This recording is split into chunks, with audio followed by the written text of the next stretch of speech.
శరీర సంబంధమైన ఒక ఉద్యోగంలో ఆశీర్వాదం పొందుకోవడానికి, సంపాదించుకోవడానికి ఇంత తపన పడుతున్నవే, బైబిల్ ఏం చెప్తుందో తెలుసా?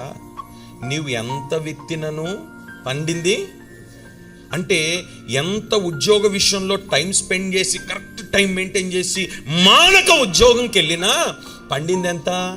దేనికి? నువ్వు ఉద్యోగాన్ని కరెక్ట్గానే వెళ్ళినావు, టైంకే వెళ్ళినావు, ఉద్యోగంలో కరెక్ట్ టైంలోనే పాలు పొందుతున్నావు. మరి దేవుని మందిరానికి వచ్చేటప్పుడు నువ్వు ఎంత విత్తినావు అంత కోసుకుంటున్నావా? ఎందుకు కోసుకుంటలేవు? గల కారణం ఏంటో తెలుసా? లోక సంబంధమైన ఉద్యోగానికి నువ్వు వాల్యూ ఇస్తున్నావు, విలువిస్తున్నావు, సమయం ఇస్తున్నావు, టైం పాలు పొందుతున్నావు. దేవుని ఆలయానికి రావడానికి సమయాన్ని కేటాయించట్లేదు. నువ్వు మందిరములో జరుగుతున్న కోడికలలో నువ్వు పాలు పొందక ఆ సమయాన్ని నీ సొంత పనులకు ఉపయోగిస్తున్నావే. నువ్వెంత విత్తినను పండిందంతా.